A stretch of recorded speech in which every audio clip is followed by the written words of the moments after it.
Friends, आज हम पढ़ेंगे एंजिना पेक्टोरिस, जो कि हमारे कार्डियोवास्कुलर सिस्टम का एक टॉपिक है। तो उसमें हम सबसे पहले देख लेते हैं definition. Angina pectoris means chest pain resulting from myocardial ischemia, lack of blood supply. Angina pectoris क्या है? एक चेस्ट पेन है जो कि मायोकार्डियल जो मसल होती है उसमें ब्लड सप्लाई की कमी की वजह से होता है। Angina is caused by imbalance between O2 and demand by myocardial muscle.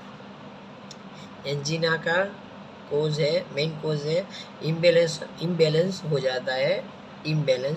जाता है बिटवीन O2 सप्लाई और मायोकार्डियल मसल में O2 की डिमांड बहुत ज़्यादा बढ़ जाती है, जिसकी वजह से क्या होता है?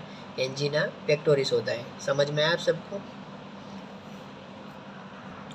अब हम देख लेते हैं कॉजेस के कौन कौन से कॉजेस है जिसकी वजह से एंजिना पेक्टोरिस होता है। तो सबसे पहला कोज है कोरोनरी आर्टरी स्पाज्म। अगर कोरोनरी आर्टरी स्पाज्म हो जाए तो उसकी वजह से क्या होता है? एंजिना पेक्टोरिस हो सकता है। एट्रियोस्क्लेरोसिस, अगर जो आर्टरी होती है उसकी वॉल के सराउंडिंग अगर फैट और कोलेस्टेरॉल जमा हो जाए तो उसे हम आर्टेरोस्क्लेरोसिस कहते हैं। Increase demand of O2 by myocardial muscle, अगर जो हार्ट की मायोकार्डियल मसल है उसमें प्रॉपर O2 ना पहुँचे और उसकी डिमांड बहुत ज़्यादा बढ़ जाए तो उसकी वजह से भी एंजिना पेक्टोरिस हो सकता है। समझ में आया ना सबको? चलो अब हम देख लेते हैं उसके रिस्क फैक्टर। तो सबसे पहला रिस्क फैक्टर है कि हेरिडिटी। ये हेरिडिटी के इसका रिस्क फैक्टर है, क्योंकि अगर किसी के मम्मी पापा में ये एंजिना पेक्टोरिस होगा तो उसकी जायज़ है कि उसके बच्चे में भी हमको देखने को मिल सकता है। दूसरा रिस्क फैक्टर है diabetes mellitus. Gender more common in male except oral pill taking woman.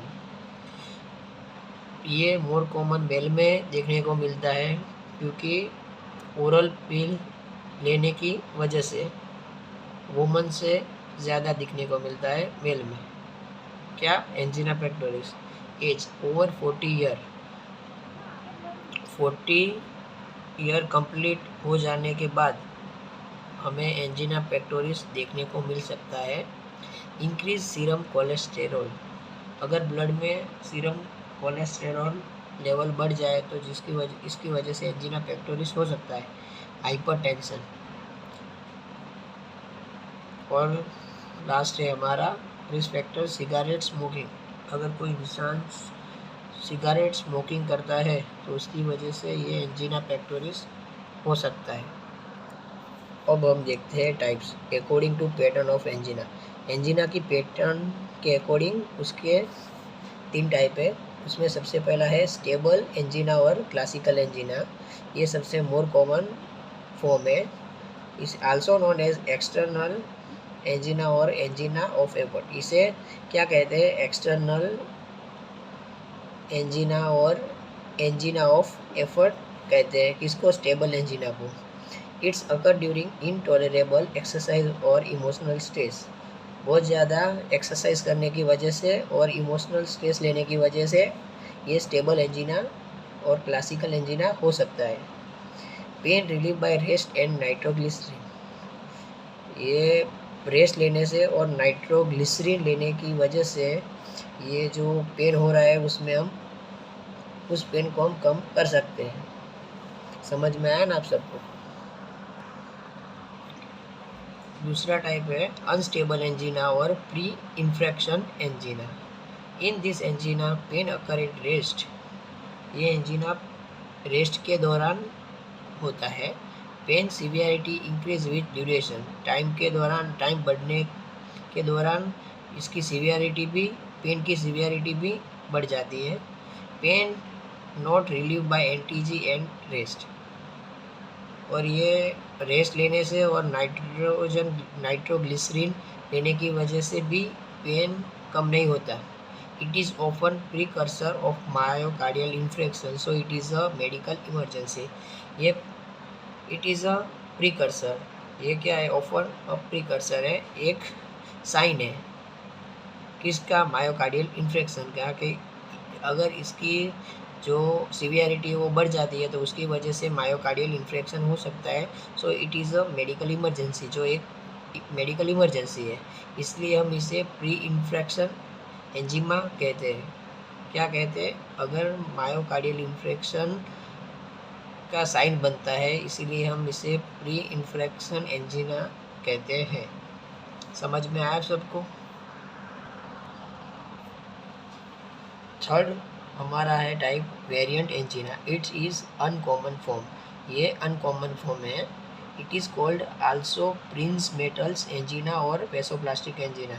इसे हम क्या कहते हैं? प्रिंस मेटल एंजिना कहते हैं और वेसोप्लास्टिक एंजिना कहते हैं।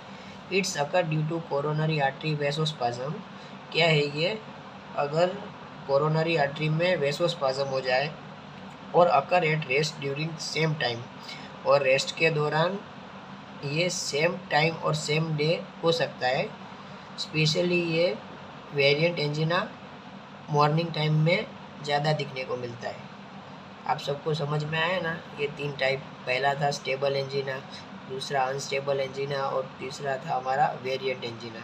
आप सबको समझ में आया? अगर ना आया हो कुछ भी समझ में, तो आप मेरे को कमेंट में बता सकते हो। अब हम देख लेते हैं sign and symptoms of angina pectoris का। तो सबसे पहला है dyspnoea, breathing difficulty, palpitation, sweating, hypertension. Pain may be radiated to left shoulder and arm. Left shoulder and arm में पेन देखने को मिलता है। Pain may be relieve by rest and NTG. Pain relieve हो सकता है रेस्ट लेने की वजह से और एंटीजी नाइट्रोग्लिसरीन लेने की वजह से। आप सबको समझ में आया? अब हम देख लेते हैं डायग्नोस्टिक इवैल्यूएशन, जिसमें सबसे पहला आएगा हिस्ट्री कलेक्शन। हमें पेशेंट की हिस्ट्री कलेक्ट करनी है। फिर हम करेंगे फिजिकल एग्जामिनेशन। तीसरी करेंगे हम ईसीजी, सॉरी ये समझ में नहीं आता होगा आपको, ईसीजी इलेक्ट्रोकार्डियोग्राम।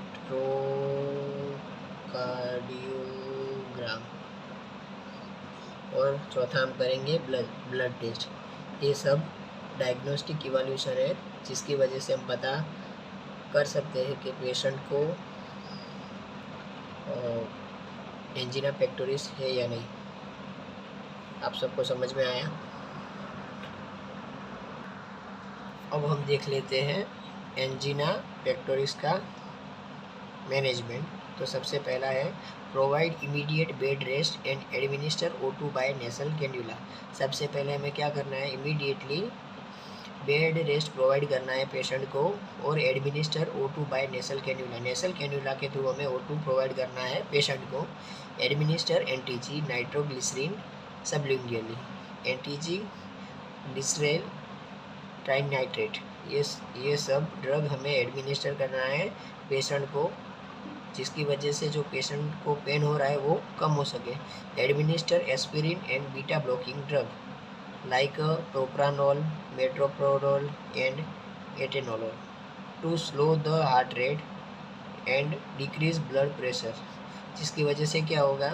जो हार्ट रेट है वो कम होने लगेगी और ब्लड प्रेशर भी डिक्रीज होने लगेगा। ऑब्टेन 12 लीड ECG, और हमें क्या करना है? जो ECG की लीड आती है उसे यूज़ करना है। आप सबको समझ में आया मैनेजमेंट? तो अब हमारा जो एंजिना पेक्टोरिस का जो टॉपिक था वो अब पूरा होता है। अगर आपको कुछ भी समझ में ना आया हो तो आप मुझे कमेंट में बता सकते हो।